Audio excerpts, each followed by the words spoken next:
रीवा में सीएम के आगमन से पहले ही भाजपा की कलाई खुलकर सामने आ गई है। अपने द्वारा स्वर्गीय श्रीनिवास तिवारी के जन्मदिन पर त्योथर विधायक सिद्धार्थ तिवारी द्वारा आयोजित किए जाने वाले कार्यक्रम में एक ओर जहां मध्य प्रदेश के सीएम डॉक्टर मोहन यादव का आगमन हो रहा है, तो वहीं रीवा सांसद ने कार्यक्रम में जाने से सीधा इनकार कर दिया है। बता दें कि पूर्व विधानसभा अध्यक्ष श्रीनिवास तिवारी पर टिप्पणी करते हुए रीवा सांसद ने एक बार फिर से जुबानी हमला बोला है। सांसद ने कहा कि मेरे भाषण से श्रीनिवास तिवारी की आत्मा प्रसन्न हुई होगी। मेरा पुतला जलाने से मुझे कोई फर्क नहीं पड़ेगा, मुझे जिंदा जला दे। बता दें कि सांसद अपने विवादित बयानों में अडिग है और उनका कहना है कि श्रीनिवास तिवारी के बुरे कार्यों की आलोचना होगी। यह कोई व्यक्तिगत आलोचना नहीं बल्कि कांग्रेस की आलोचना है। सांसद जनार्दन मिश्रा ने श्रीनिवास तिवारी पर आरोप लगाते हुए कहा कि उनके कार्य विकास विरोधी, अत्याचारी एवं लोगों को प्रताड़ित करने जैसे कार्य थे, जिसे अब कांग्रेस पर्दा डालने का काम कर रही है। उन्होंने कहा कि मेरा पुतला दहन करने से मुझे कोई फर्क नहीं पड़ेगा, मुझसे सीधा तर्क करें, अगर मैं गलत मिला तो मुझे चौराहे पर जिंदा जला दें। इधर सीएम के कार्यक्रम में शामिल होने की बात पर सांसद ने साफ तौर पर इनकार कर दिया है, जिससे त्योथर विधायक सिद्धार्थ तिवारी और सांसद की कलह अब खुलकर सामने आ गई है। त्योथर में और ऐसी सूचना आई है कि आप नहीं जा रहे हैं और निमंत्रण आपको नहीं मिला, क्या कुछ? कल यहाँ मऊगंज जिले में के प्रभारी मंत्री जा रहे हैं और RDSS योजना जो केंद्र सरकार की 100% पोषित योजना है, उसके एक सब स्टेशन का उद्घाटन है।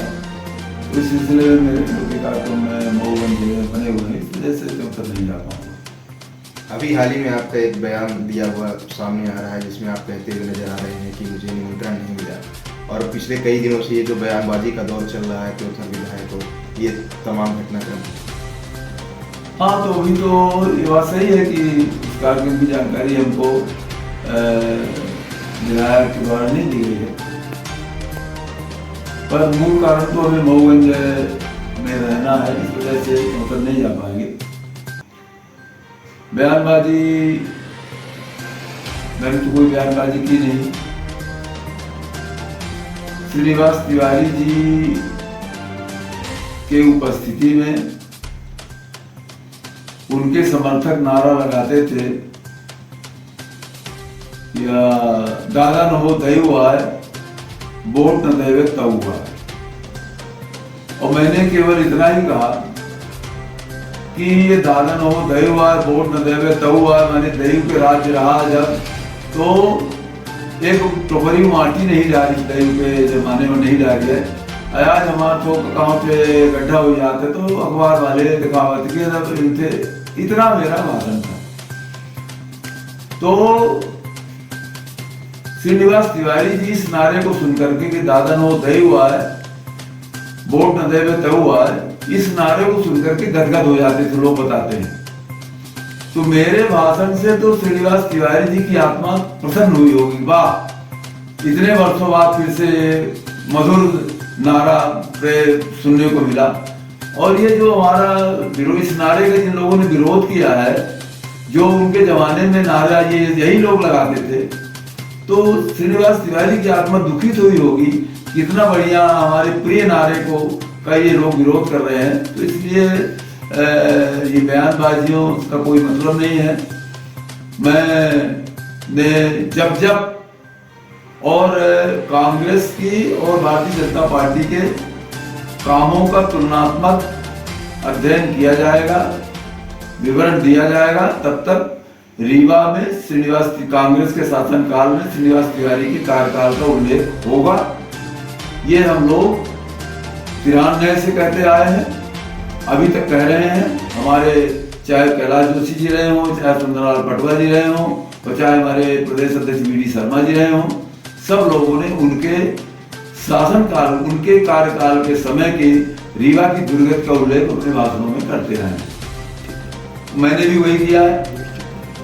और जो लोग ये कहते हैं कि दिवंगत हो गए हैं, इसलिए अब उसकी चर्चा नहीं होनी चाहिए, तो मैं उनसे केवल इतना कहना चाहता हूँ, जवाहरलाल नेहरू जी भी दिवंगत हो गए हैं, तो क्या मुद्रा कांड की चर्चा बंद हो जानी चाहिए? इंदिरा गांधी भी दिवंगत हो गई हैं, तो क्या इमरजेंसी की चर्चा अब हमें नहीं करनी चाहिए? राजीव गांधी दिवंगत हो गए हैं, तो क्या सिखों का नरसंहार और बोफोर्स कांड की चर्चा हमको नहीं करनी चाहिए?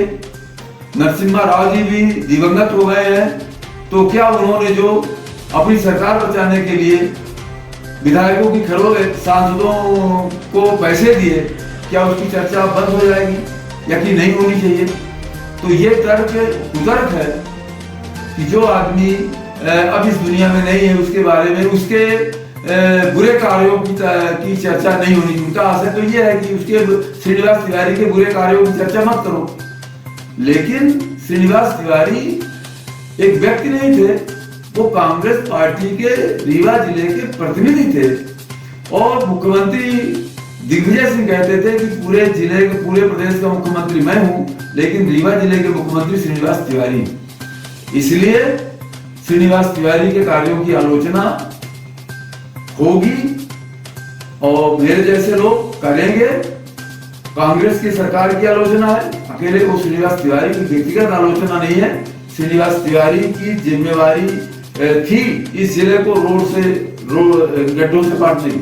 श्रीनिवास तिवारी की जिम्मेदारी थी हर घर को 24 घंटे बिजली देने की, लेकिन रीवा जिले में केवल एक घर श्रीनिवास तिवारी के घर में 24 घंटे बिजली जलती थी, बाकी 4 घंटे से ज्यादा कहीं बिजली नहीं उपलब्ध होती। तो इसलिए ये भी कहना कि वो दिवंगत हो गए हैं इसलिए अब उनकी चर्चा नहीं होनी चाहिए, वो भी उनके जो विकास विरोधी कार्य है, अत्याचारी जो कार्य है, लोगों को प्रताड़ित करने का जो उनका कार्य रहा है, उस पर पर्दा डालने का काम ये कर रहे हैं। हमारे भारतीय जनता पार्टी के हजारों कार्यकर्ताओं के ऊपर झूठे मुकदमे चले, मेरे ऊपर डंडी और लाठियां चली, जबरन मुलजिम बनाया गया, जाने का प्रयास किया गया, तो उस समय हम लोगों के ऊपर लाठियां चली। कितने कार्यकर्ताओं का कहूं, नागेंद्र सिंह जी का सिटी कैबिनेट चलने नहीं दिया गया, उसको बंद करना पड़ा। तो जब कैलाश जोशी जी आए तब जाकर के 2003 में सिटी कैबिनेट शुरू हुआ।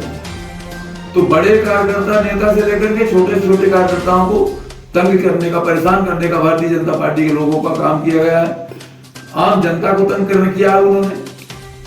तो इस वजह से उनके ये जो दिवंगत बताने का प्रयास कर रहे हैं कि दिवंगत हो गए इसलिए चर्चा नहीं होनी चाहिए, उनके द्वारा किए गए जन विरोधी कार्यों पर ये पर्दा डालने का काम कर रहे हैं। लेकिन अभी भी सवाल ये है कि बाकी जो जितने जनप्रतिनिधि हैं सबको मुख्यमंत्री के कार्यक्रम का निमंत्रण मिला है, केवल अभय मिश्रा जो कांग्रेस विधायक हैं और आपको छोड़कर।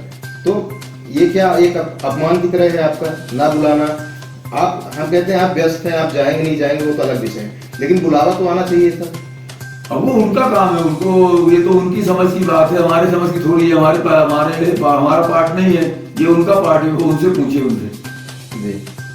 आपका पुतला भी दहन किया गया, वो पुतला दहन करें, उनमें अगर हिम्मत है, अगर वो सत्य के रास्ते पर है, तो जहां कहें जिस चौराहे में चले मैं खड़ा हो जाऊंगा, मुझको जिंदा जला दे।